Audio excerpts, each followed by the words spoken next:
Uhum.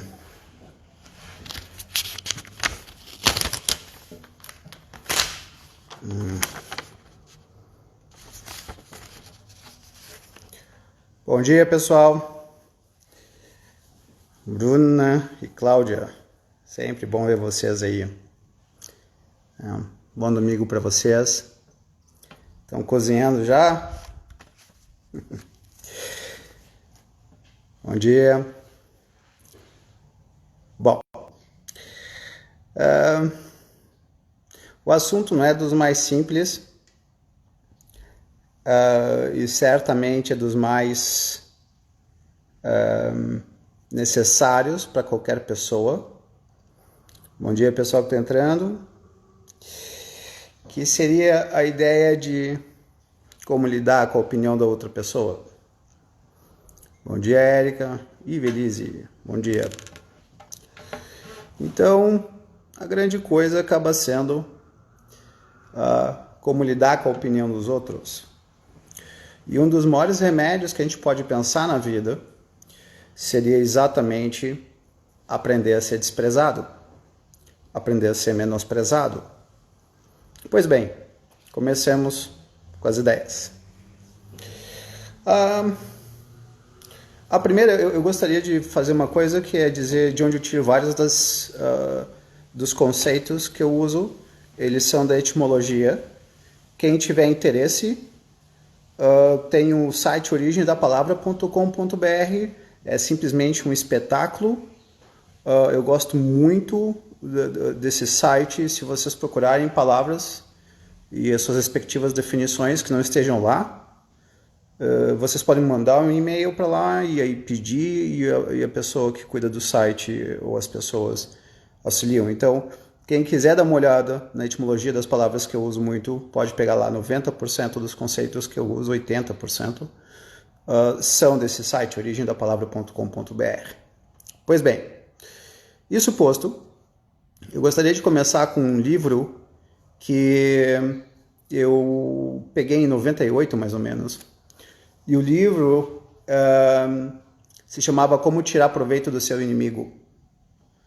E é boa parte o que a gente vai fazer agora, como tirar proveito dos seus inimigos. E rejeição não tem coisa nenhuma a ver com inimizade, mas tem algumas particularidades muito interessantes. Nesse livro, Como Tirar Proveito dos Seus Inimigos, nós temos Plutarco como um filósofo, e ele basicamente diz o seguinte, no texto: nós tiramos proveito dos nossos inimigos na medida em que eles vão bater justamente na nossa parte frágil, e ao baterem na nossa parte frágil... Obrigado, Rosângela, isso mesmo. É esse site. Façam uso dele. Não acredito que vocês vão se decepcionar. Então, a ideia seria que quando alguém bate num ponto fraco nosso, quando alguém nos rejeita e nós entendemos a causa da rejeição, é onde nós podemos melhorar.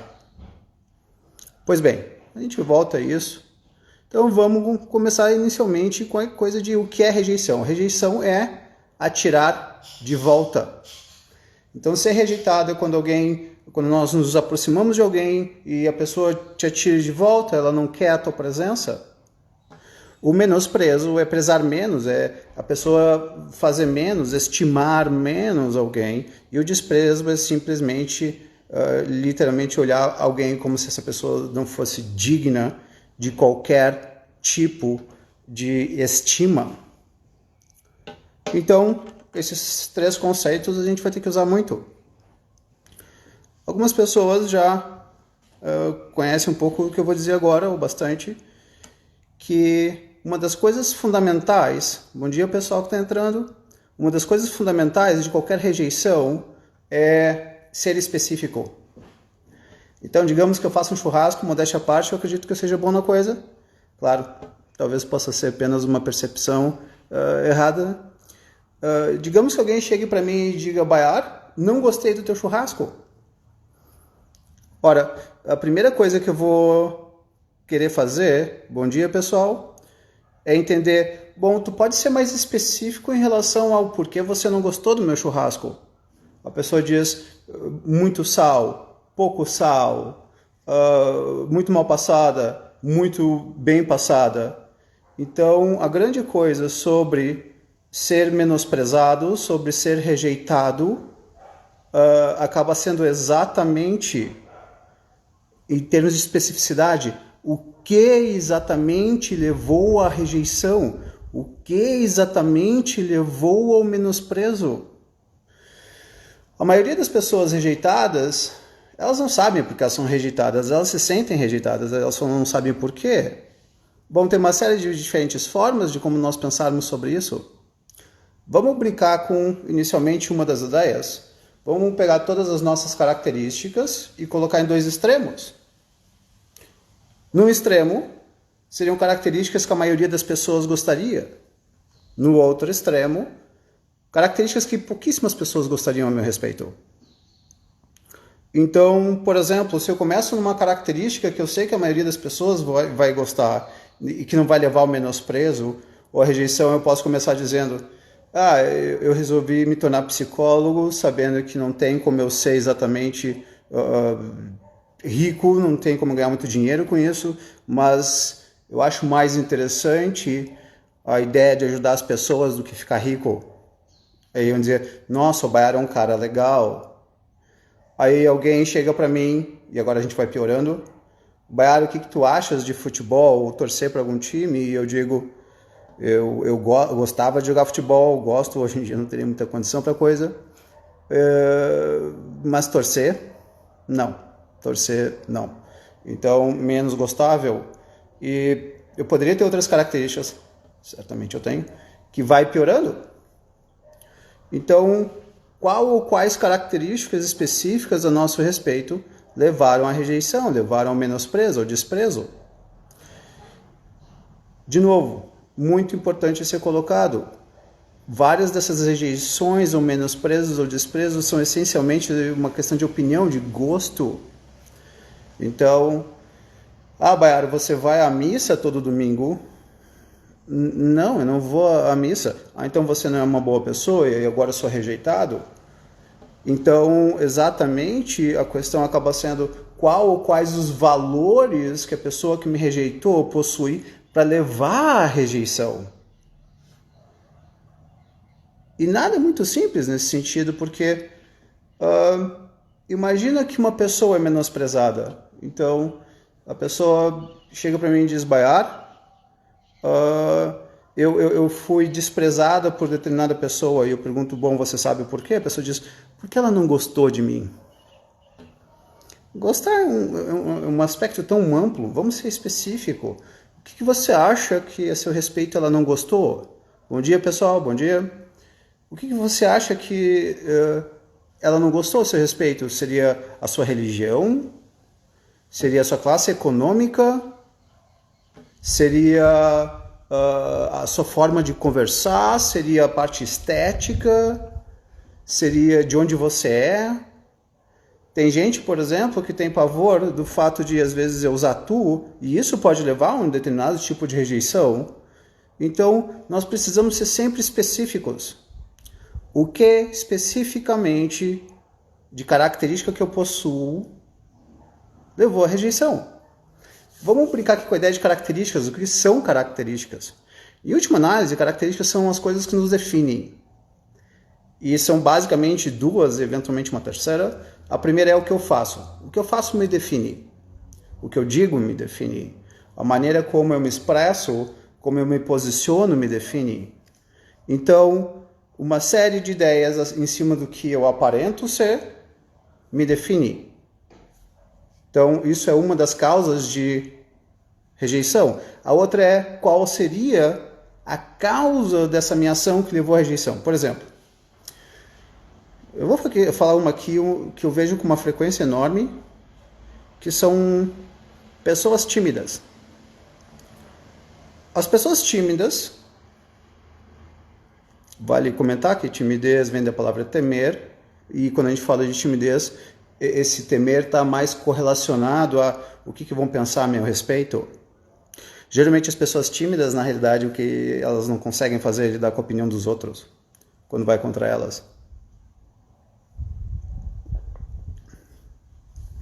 Então, as pessoas tímidas, ou seja, as pessoas que se preocupam demais com a opinião dos outros, elas costumam ter dois tipos de comportamentos, e bastante opostos, diga-se de passagem. Numa, elas ficam quietas. Elas conversam um pouco, elas se relacionam um pouco, elas se expõem pouco. E aí, elas ficam quietas, portanto. Aí tem pessoas que olham essa pessoa que é tímida, que por ser tímida fica quieta, e como efeito, as pessoas podem achar que ela é arrogante. A palavra arrogante vem de exigir, de rogar para si alguma coisa. Veja bem, eu quero deixar muito claro que ser arrogante não é necessariamente ruim. Eu tenho arrogância saudável. Eu acharia bastante razoável o Pelé pegar e chegar na frente de uma plateia e dizer: eu fui um dos melhores e você talvez sempre um dos melhores jogadores de futebol na história. Seria arrogância, ele teria pego algo para ele ali que seria dele. Sim, seria dele, é real. Seria uma arrogância saudável. Eu acho complicado pessoas que não conseguem perceber suas medidas, não conseguem perceber o que elas têm de bom, porque elas têm medo de alguma forma de ser arrogante. Não. Então, arrogância, a gente pode chamar de não saudável, para não usar outra expressão. Arrogância não saudável seria quando nós tomamos para nós o que não é nosso. Quando nós acreditamos ter o que nós não temos. É como eu dizer: eu sei jogar futebol muito bem. Não, eu sempre joguei futebol ok, nada demais. Eu dizer que eu joguei futebol muito bem seria uma arrogância não saudável. Então, vamos diferenciar muito claramente o que é uma arrogância saudável e o que é uma arrogância não saudável. Porque senão fica essa coisa meio do estilo: a gente não pode reconhecer o que nós temos de bom. Péssima ideia. Eu acho ótimo nós reconhecermos o que nós temos de bom. Diga-se de passagem, a palavra meditação vem do latim medere, que dá origem à palavra medida, e nós poderíamos brincar com a ideia de que meditação, em última análise, é nós reconhecermos as nossas medidas. O que eu sei nessa área, o que eu não sei naquela área, quais são as minhas medidas. Então, nós teríamos aí que a questão da rejeição se refere a características, as nossas características se referem a atos, causas dos atos e efeitos. Então, nós podemos ter uma mãe que ela quer educar bem o filho, ela quer ver o filho feliz. Com base nisso, ela protege muito o filho porque ela quer ver o filho feliz, porque ela protege muito o filho, resolvendo os problemas do filho por ele. O filho fica tranquilo e em paz. Contudo, basta ele ir para o mundo, e aí a hora que ele vai para o mundo ele se perde inteiro porque ele não sabe lidar com as críticas.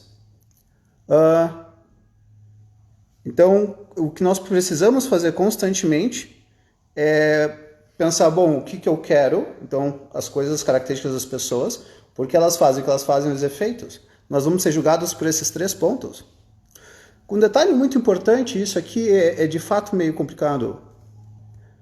Uma coisa é o que nós fazemos, outra coisa é o porquê nós fazemos o que nós fazemos, e outra coisa é a impressão que nós passamos ao fazer o que nós fazemos. E muitas pessoas têm impressões que não são verdadeiras a nosso respeito. Vamos brincar com a ideia de óculos escuro. Então, toda vez que nós usarmos um óculos escuro, nós não veremos mais as coisas com as cores que elas possuem. A claridade vai se alterar, vai ser um filtro. Então, se for um óculos escuro do estilo, sabe, aquele acobreado, sei lá qual é o nome daquilo, então agora tudo vai ficar meio acobreado. Se eu colocar meio azulado, tudo vai ficar meio azulado, alterando a nossa percepção. E isso é extremamente importante. Quando as pessoas têm muito medo da rejeição, elas muitas vezes veem rejeição onde não existe. E aí elas já começam muitas vezes a entrar num processo até mesmo de agressividade ou de distanciamento, porque elas dizem: bom, de alguma forma eu vou ser rejeitado. Então é muito importante entender que os nossos medos, porque não fobias, alteram as nossas percepções, vendo problemas onde não existem, entendendo que existem problemas que nunca de fato existiram. Então as pessoas que têm muito medo da rejeição, é importante levar em conta que acaba tendo muitas vezes essa hipersensibilidade à rejeição errada, com falta de sintonia.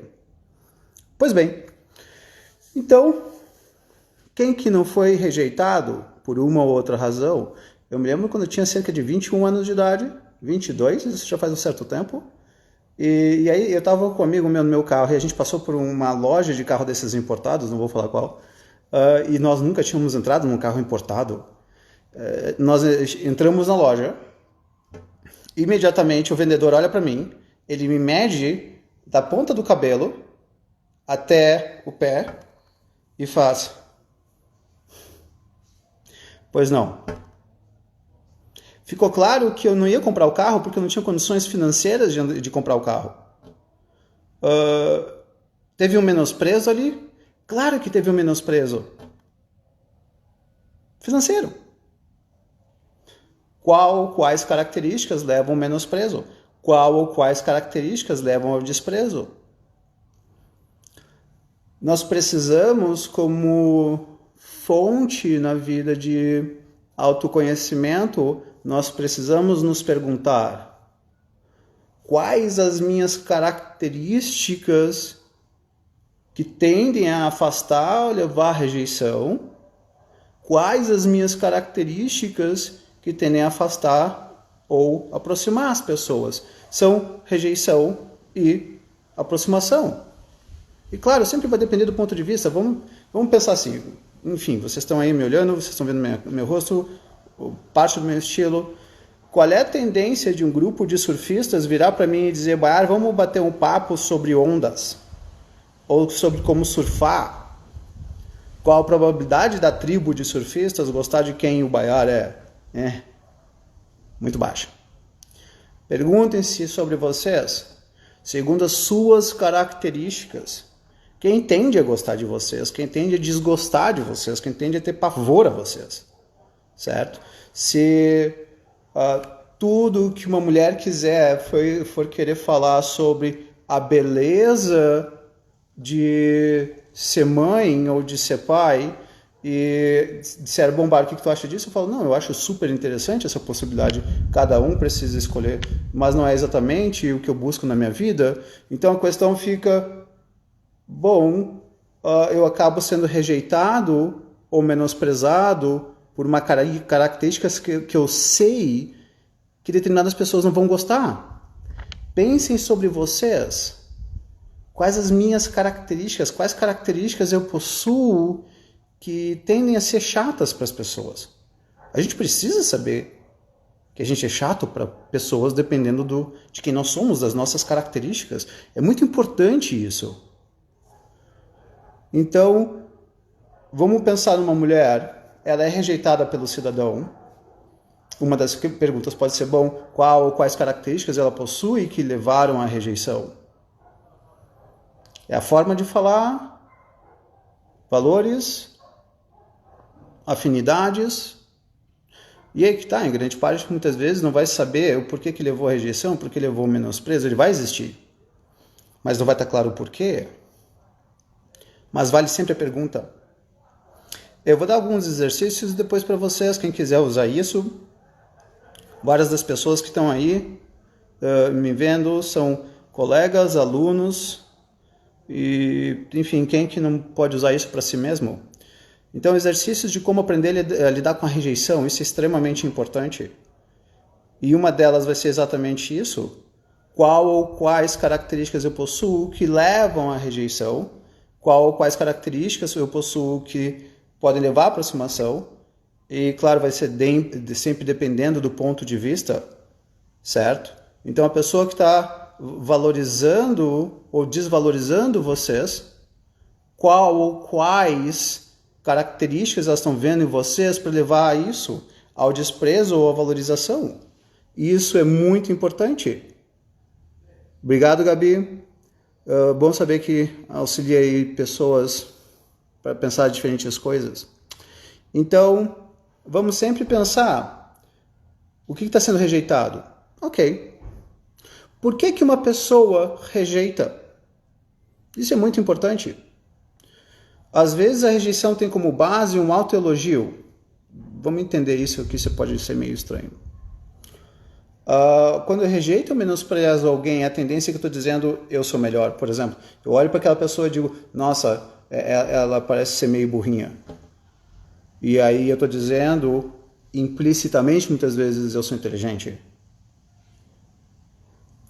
Uma mulher comenta com a outra, nossa, você viu como ela envelheceu? Você viu como ela engordou? Está implícito, eu não. Está implícito, eu estou bem. Então, muitas vezes, no menosprezo, no desprezo, existe sempre, perdão, não sempre, um autoelogio. Então, muitas vezes, essas vão ser as razões pelas quais as pessoas vão menosprezar outras pessoas. Muitas vezes o menosprezo vai vir por uma mera questão de concorrência e diminuir a outra pessoa. Então, um homem conhece um amigo ou um colega da esposa, e aí ele percebe que esse colega da esposa é boa pinta, o cara é inteligente, e ele fica levemente enciumado, e agora ele vai tentar menosprezar esse cidadão como uma forma de afastá-lo da vista da mulher, ou de uma tal forma que ela comece a vê-lo como alguém não, de fato, esse cidadão não presta. Então a rejeição, o menosprezo, o desprezo muitas vezes tem essas funções também. Lidar com a competição. Aliás, diga-se de passagem, se nós formos para a política, as pessoas estão muitas vezes mais preocupadas em menosprezar os adversários, em desprezar os adversários, em descreditar os adversários, do que especificamente propor algo como o que eu penso de bom sobre tudo isso. Então sempre vale a pergunta, a pessoa que está desprezando está ganhando o que com o desprezo? Com a rejeição? Pois bem, digamos que agora eu entendi o porquê que fui desprezado, porquê que eu fui menosprezado, já entendi. Então, determinada mulher, eu me interessei por ela, ela chega em mim e nós conversamos, ela se afasta porque ela não gostou. E fica claro que o desprezo é porque eu estou acima do peso, o que também a quarentena não facilita, mas tudo bem, vamos deixar essa parte de lado. E eu entendo que então o desprezo ou o menosprezo foi com base no peso. A pergunta seguinte é, vale mudar? Vale pagar o preço? Eita, boa pergunta. Como você vê a rejeição acompanhado com sentimento de culpa? Aí, ferro. Bela pergunta. Vamos aprofundar um pouco que isso vale a pena. Então, o que acaba acontecendo muitas vezes? O homem e a mulher, ele chega para a esposa diz, você não cuidou bem do nosso relacionamento, então eu estou me separando de você. Então agora a pessoa não apenas está sendo rejeitada, como ela se sente culpada por ter sido rejeitada, como se de alguma forma a causa fosse dela. E às vezes é verdade. Vamos pegar um cidadão muito ciumento. E esse cidadão muito ciumento, ele acaba sendo muito controlador porque ele quer evitar... É Cecília Land.ceci, é Cecília, é isso? Eu não sei qual é o teu nome exatamente, mas enfim. Então nós podemos ter a situação de um cidadão que acaba sendo controlador, e porque ele é controlador ele se torna chato, ele se torna pesado.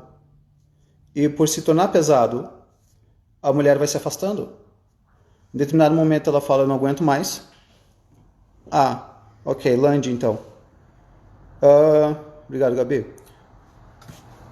Tá, então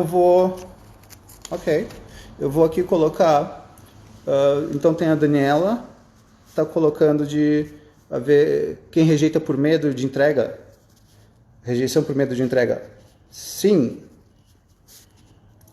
eu tô colocando isso porque na realidade depois de um tempo eu tô notando, sabe que a gente não pode confiar muito na memória, então rejeição por medo de entrega, e a questão de rejeição e culpa.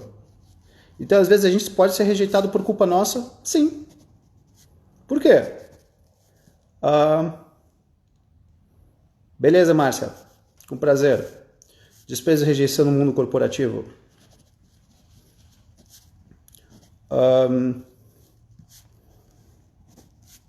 Estou colocando aqui.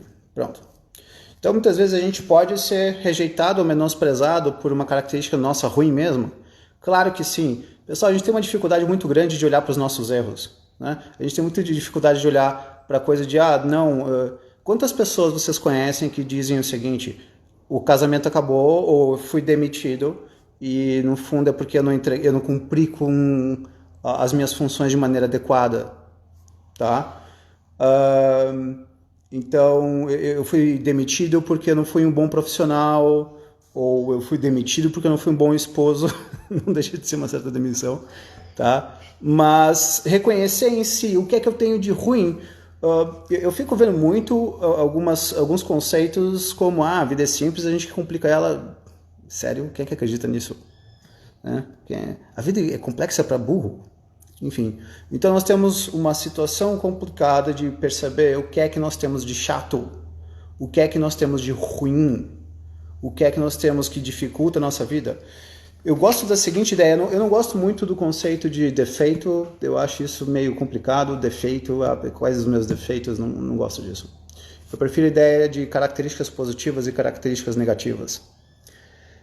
Então, quais as minhas características positivas ou benéficas para um casamento? Quais as minhas características positivas ou benéficas para a minha profissão? E pergunta oposta também, quais as minhas características negativas ou ruins para um relacionamento? Negativas ou ruins para uma profissão? Nós tem algumas frases que eu gosto muito.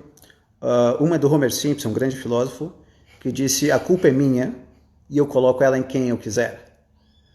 E tem uma outra que é uma variação dessa, que é: se você vir alguém triste caminhando e de repente essa pessoa começa a sorrir, é porque ela descobriu em quem colocar a culpa. Ou seja, se eu for rejeitado ou menosprezado, a culpa não é minha, a culpa é de outra pessoa. Então não sou eu que estou cometendo ou fazendo alguma bobagem na minha vida, são as pessoas que não sabem ver minha beleza.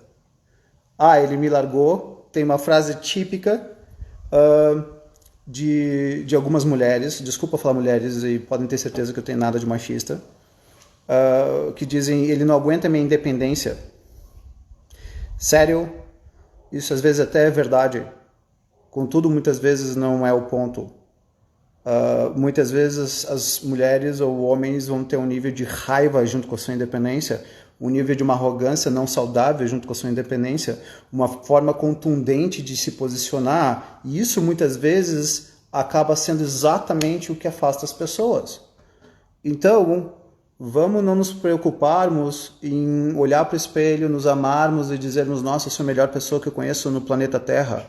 Eu sou super legal. Se eu pudesse, eu mudava de sexo e casava comigo mesmo. Não, pessoal. Vamos fazer uma autocrítica real, certo? Não vamos botar a responsabilidade nos outros pelos nossos erros. Coisas como: as pessoas têm que me aceitar como eu sou. Não que me ache super legal, mas eu era muito pior há 15 anos. Né? Então, ainda bem que eu não me aceitei como eu era. Então, ao invés de ficar tentando criticar o nosso crítico, vamos ver o que nós podemos tirar de bom da crítica ou do menosprezo ou do desprezo. Então, sim, muitas vezes a culpa é nossa, pelo fato de nós termos sido menosprezados ou desprezados, e não, muitas vezes não é. Por isso que vale a pergunta: quais as minhas características? Se vocês tiverem dificuldades, e de uma maneira geral nós temos, de observarmos ou de observarem o que vocês têm de ruim ou de características ruins, perguntem para os seus amigos ou amigas. Busquem lembrar das discussões, das críticas que vocês ouviram ao longo do tempo, dos seus namorados ou namoradas, filhos, filhas. Exato. Karina, minha mulher, tudo que ela disser pode ser usado a meu favor, por favor. Então, a questão acaba sendo exatamente essa. Eu não acho que seria interessante nós ficarmos olhando para nós mesmos e ficarmos nos admirando. Eu acho que essa sociedade maluca de querer de propor o narcisismo para todo mundo, eu acho terrível. Eu acho muito mais interessante a ideia de nós olharmos para nós e observarmos onde é que a gente pode melhorar. Daí a gente volta ao conceito que eu coloquei lá no início da frase de Plutarco: como tirar proveito dos seus inimigos. Perfeito, Mônica. Sim, a questão de certo ou errado, levando ao menosprezo, ele sempre vai ser um conceito essencialmente individual. Por exemplo, é meio clichê isso que eu vou dizer, mas o que é certo para uns é errado para outros. Então, por exemplo, eu me lembro de determinado momento que o meu pai vira para mim e diz: Baiar, tu és estranho. E eu pergunto por quê? Ele diz: por que tu não gosta de assistir futebol?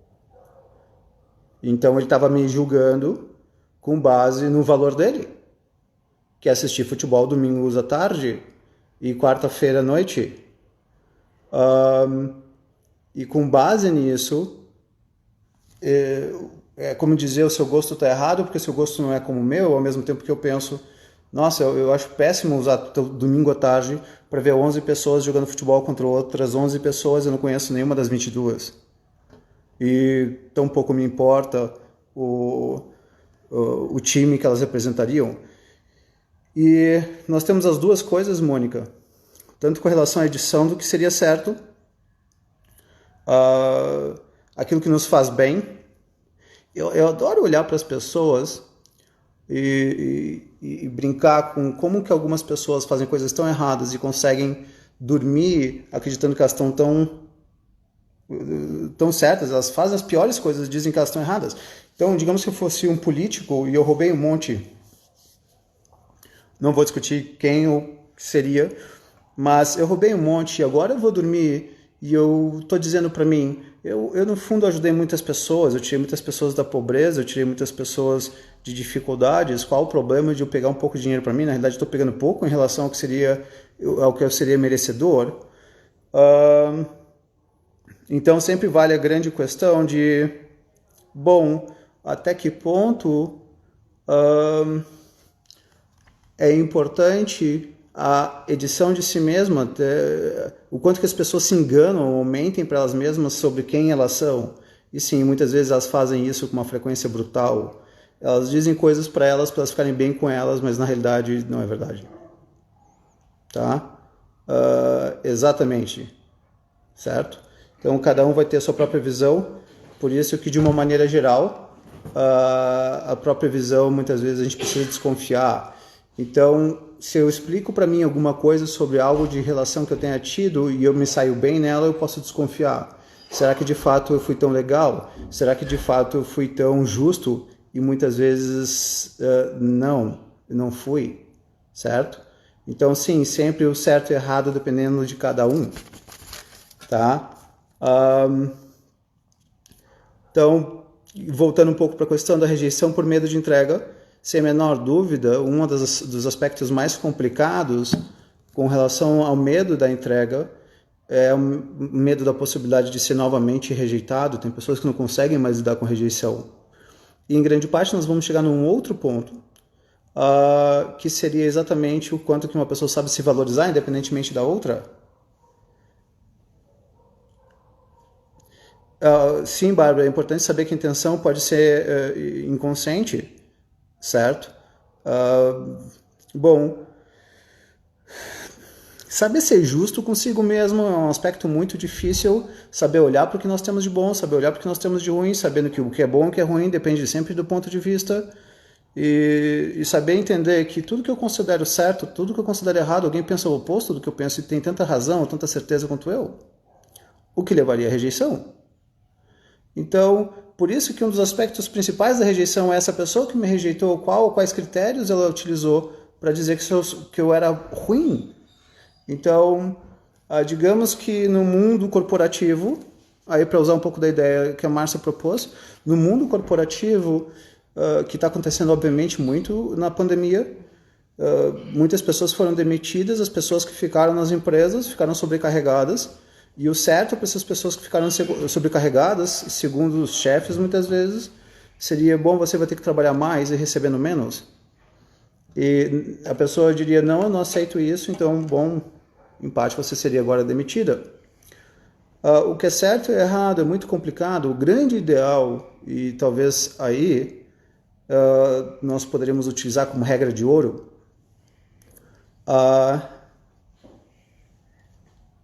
Júnior, essa pergunta é bastante importante, depois eu retomo ela. Rejeição e autovalorização são sentimentos completamente opostos sempre. Rejeição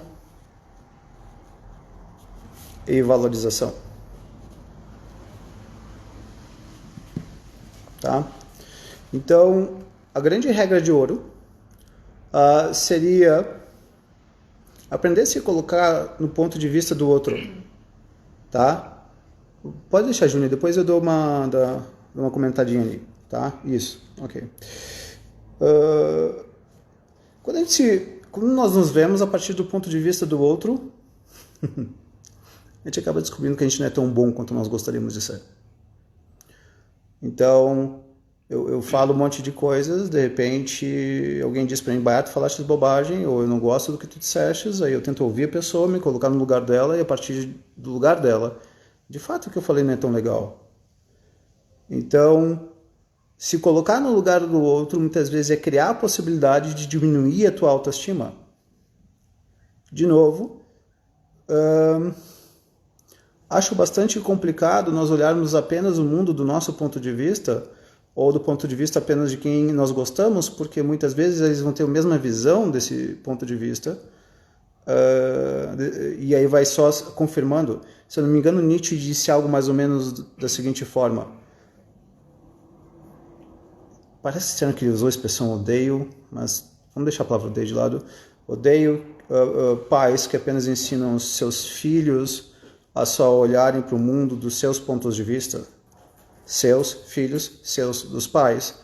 Porque na realidade isso só coloca num ciclo vicioso em que quem pensa como eu está certo, quem pensa diferente de mim está errado. Algumas pessoas perguntam, Bárbara, você é da esquerda ou da direita? E eu falo, vamos sair da pergunta esquerda ou direita. Eu acho uma péssima ideia, esquerda ou direita. Eu acho bastante reducionista esquerda ou direita. Vamos falar de temas. De qual tema você está falando? Bárbara, você é a favor de bolsas, de cotas? Bárbara, você é a favor da pena de morte? Bárbara, você é a favor de aborto? Bárbara, você é a favor disso ou daquilo? Eu não gosto da ideia de direita ou esquerda, certo? Porque costuma ser uma forma bastante ruim de discussão. Então, de novo, nós sempre precisamos nos colocar no ponto de vista do outro. Deixa eu tentar me colocar do ponto de vista da esquerda. Tá, ok, se eu fosse da esquerda eu diria isso e aquilo. Tá bom, agora eu sou da esquerda, eu vou me colocar no lugar do ponto de vista da direita. Um dos exercícios mais interessantes que eu já vi sobre se colocar no lugar do outro é proposto muitas vezes para advogados. E o exercício é o seguinte, e isso para mim é regra de ouro, tá? Isso é regra de ouro sobre como lidar com rejeição. Então, vamos pensar que a gente está numa sala de aula, nós somos estudantes de direito e é perguntado para os estudantes de direito, para nós, quem é a favor do aborto, levanta a mão, quem é contra o aborto, levanta a mão. E divide-se a sala, quem é a favor de um lado, quem é contra do outro. E começa a discussão agora, cada um defendendo seus pontos de vista. Defendem por meia hora, 1 hora, 2 horas. Agora, você que é a favor do aborto vai defender o ser contra o aborto. Você que era contra o aborto vai defender o ser a favor do aborto. Isso é um belo de um exercício para nós crescermos. Eu fui largado pela minha esposa. Deixa eu tentar justificar a rejeição dela. Deixa eu tentar justificar o menosprezo que ela teve em relação a mim. Pessoal, eu sou um cidadão muito mais preocupado com a ideia de crescimento, com a ideia de viver uma vida mais leve, do que com a ideia de olhar para o espelho e dizer como eu sou espetacular. Eu definitivamente não sou muito a favor dessas coisas de ame-se acima de tudo. Menos, certo? Menos. Sim, exatamente. Né? A ideia de direita e esquerda, eu tenho pavor dessas ideias. Né? Parece que nós somos, sei lá, uma pizza. Qual tipo de pizza você é? Sério? Tá? E essa é a ideia mesmo, Bárbara. A ideia acaba ficando sempre uma coisa de deixa eu tentar defender quem me rejeitou, e no processo de eu defender quem me rejeitou, eu consigo talvez aprender alguma coisa com a rejeição, porque às vezes a rejeição ela foi justa. A rejeição pode ter sido muito boa. Então, eu me considerava, quando eu tinha uns 20 e poucos anos, um cara que era super bom em um monte de coisas, etc, etc, etc. E por causa das inúmeras críticas que eu recebi ao longo da minha vida, eu me tornei um cara que gosta menos de mim. Eu me reconheço, ok, vejo que eu tenho de bom, ok, mas eu não é o orgulho que eu tinha quando eu olhava no espelho, e eu acho isso ótimo, porque a ideia não é se olhar no espelho e se achar espetacular e começar a bater palma para si. A ideia é como que eu posso melhorar como pessoa, independentemente do fato de eu me amar mais ou menos. Então, eu acho que isso é a grande coisa. Aprender a se olhar do ponto de vista dos outros. Exatamente. Às vezes a rejeição é muito boa.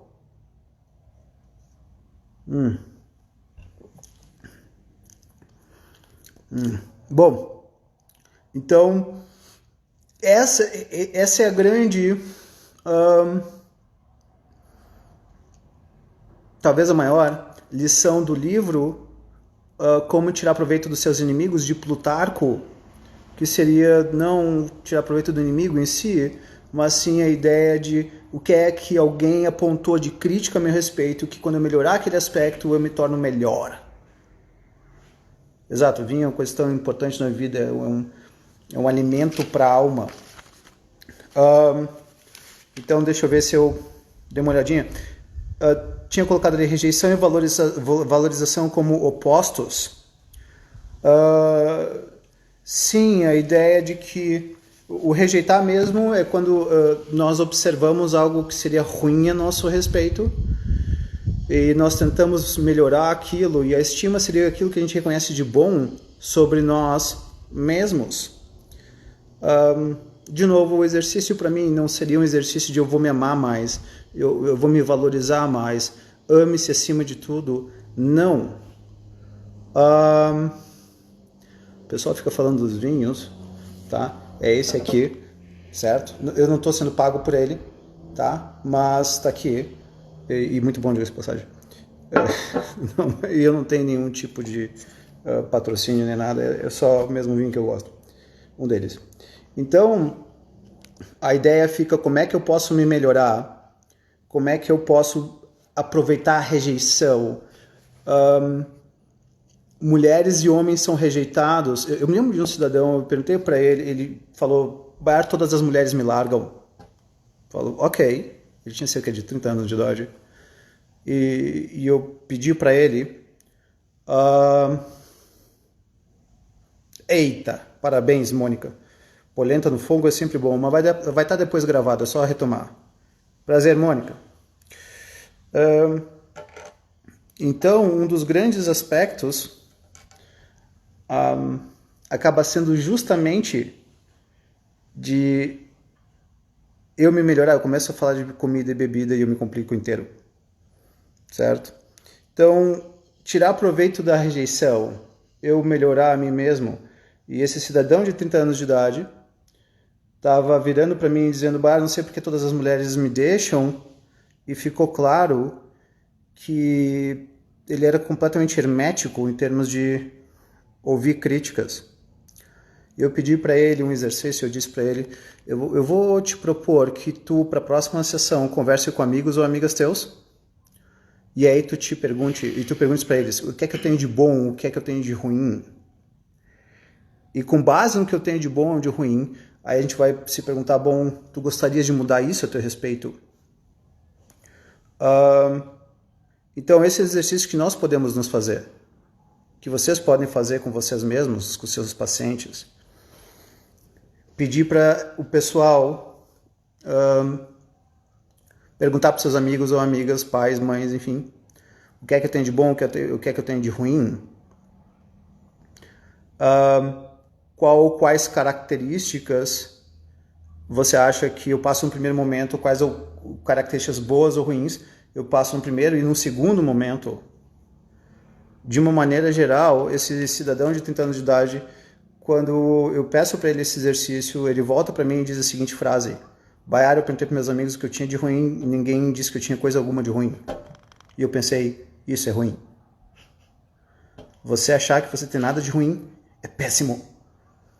Então, qual é uma das grandes características de uma pessoa que vai crescer na vida?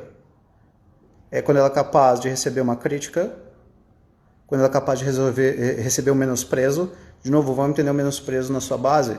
Ser menosprezado significa ser visto com menos estima por alguém.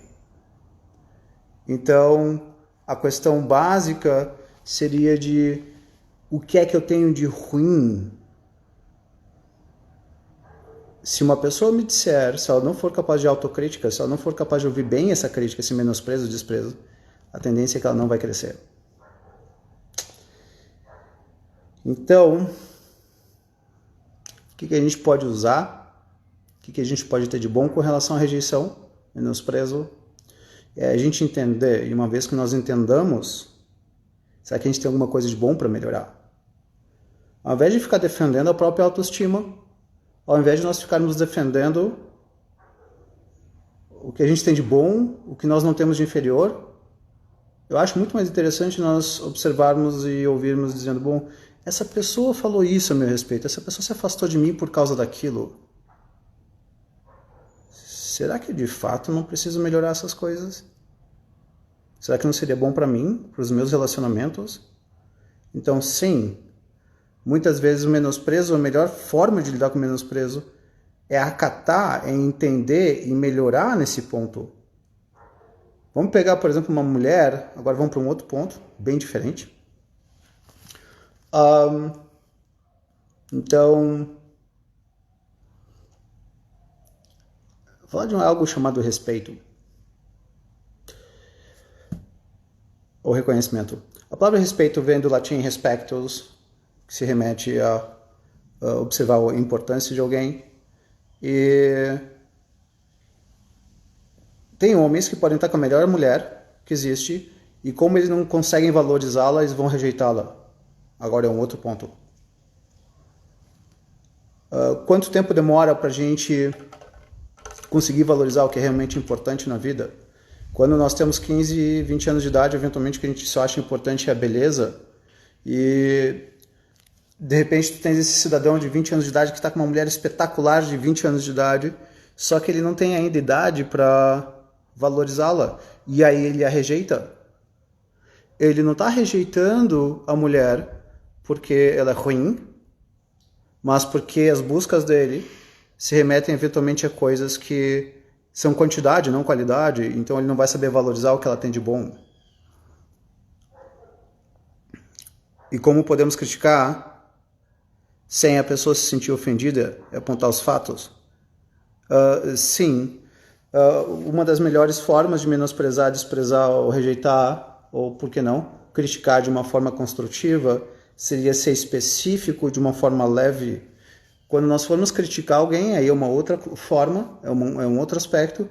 A ideia da crítica, quando a gente quer ajudar uma pessoa, toda crítica por definição é destrutiva. Todas as críticas por definição são destrutivas, não existe crítica construtiva. Tá? Toda crítica é destrutiva. Mas claro, muitas vezes depois da destruição pode vir a construção. Mas em si, toda crítica é destrutiva. Se vocês quiserem criticar alguém, ou a si mesmos, para se melhorarem, ou para melhorar a pessoa, tentem fazer uma colocação que dentro do possível não machuque demais a pessoa. Porque toda crítica se remete a apontar um aspecto, uma característica ruim. Quem é que gosta disso? Ninguém gosta de ouvir esse tipo de coisa. Então, muitas vezes a gente precisa falar com cuidado.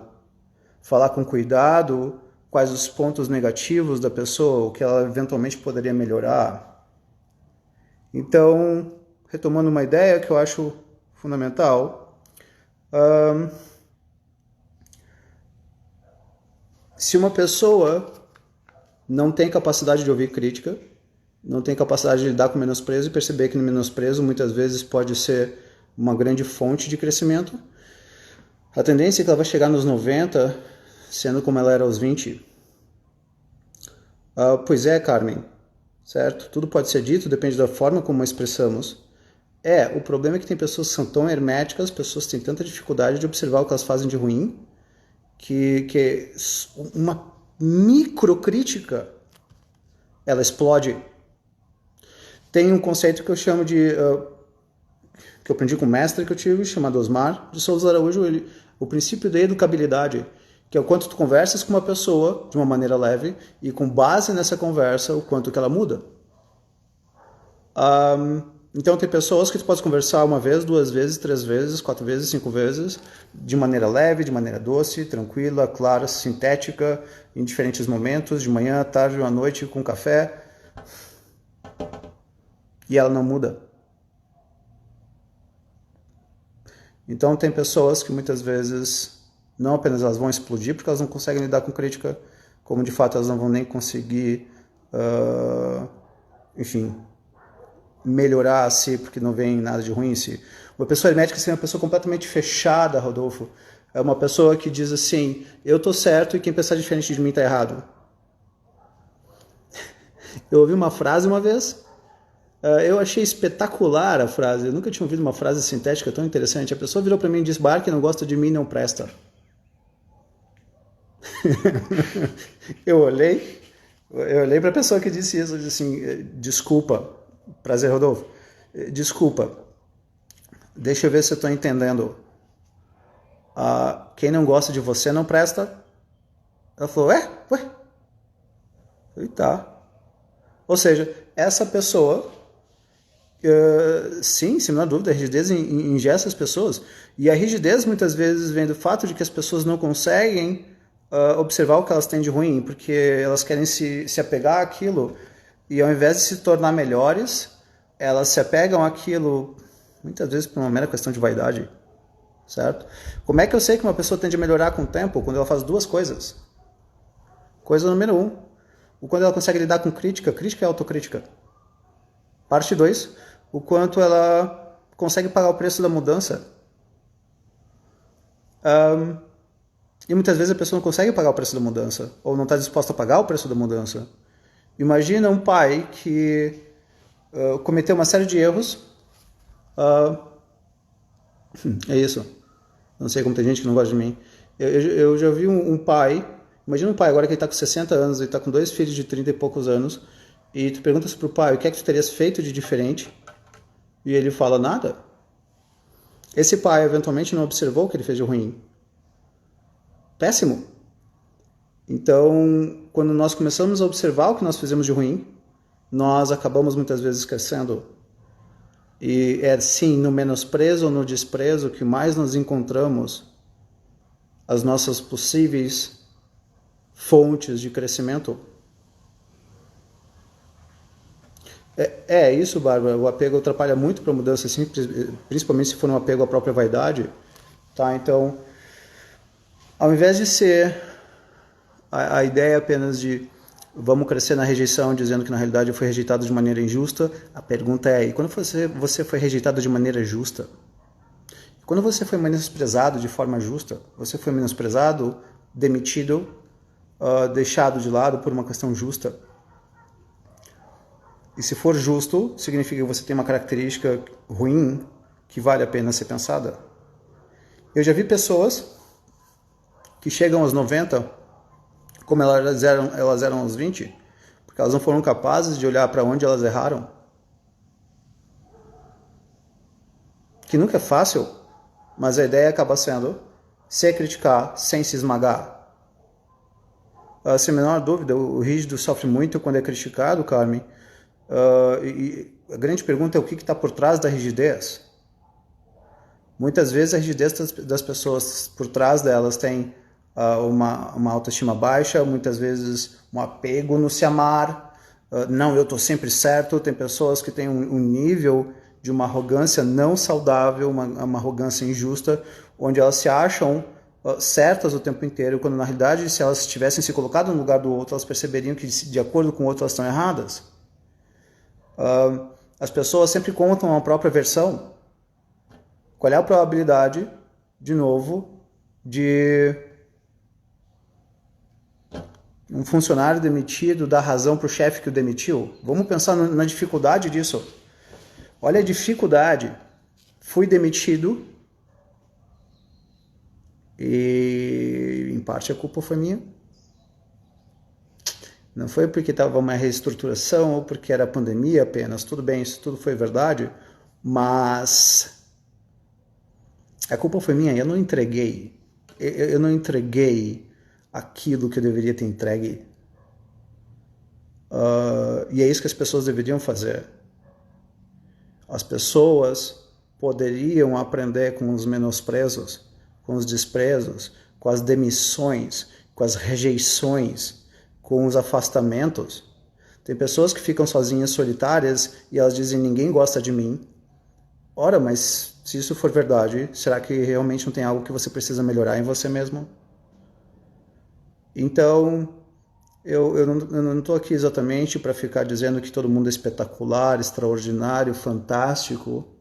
Não, a ideia não é essa. A ideia é o que eu posso aprender, como que eu me torno melhor, até mesmo para viver melhor depois disso. Então, se criticar, receber a crítica sem se esmagar.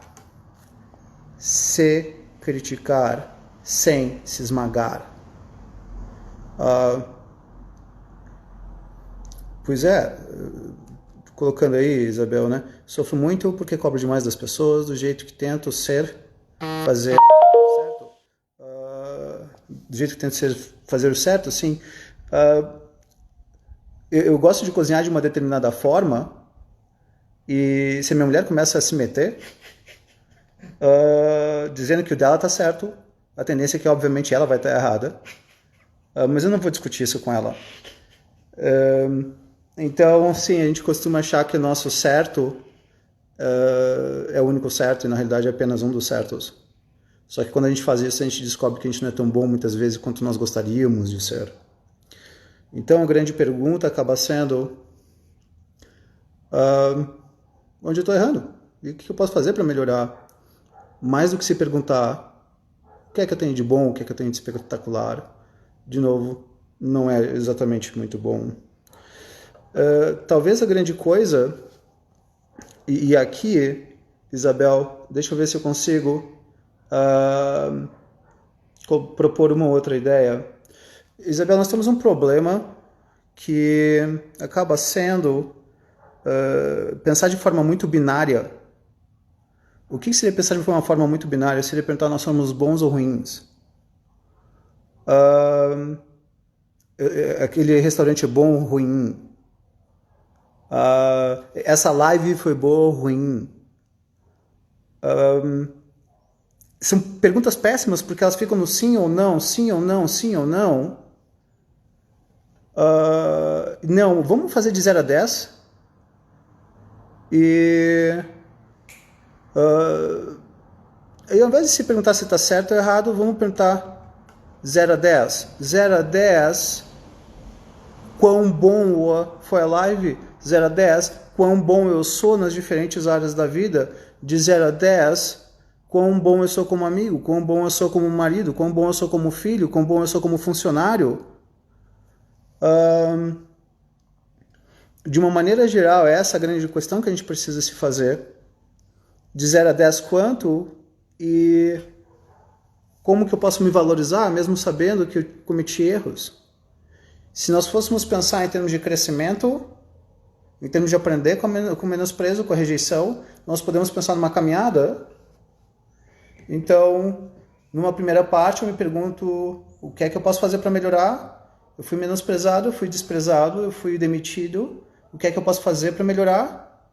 O que é que eu já fiz e faço de bom? O que é que eu posso fazer para melhorar? O que eu já fiz e faço de bom? O que eu posso fazer para melhorar? O que eu já fiz e faço de bom? Essa é uma caminhada saudável com relação a aprender com menosprezo e desprezo e rejeição de novo. Então, ao invés de nos preocuparmos em não sermos rejeitados, que talvez o melhor seja nós aprendermos a lidar bem com a rejeição, nós aprendermos a lidar bem com o nosso crescimento, com a busca de melhoria. Então, mais do que dizer eu fui rejeitado e outra pessoa que foi errada, outra pessoa que foi injusta, é dizer o que eu posso aprender com a rejeição, o que eu posso aprender com o menosprezo. Temos 8 segundos. Pessoal, eu agradeço a presença de todos. Espero que esteja sendo útil para vocês. Grande abraço e bom domingo. Tchau, tchau.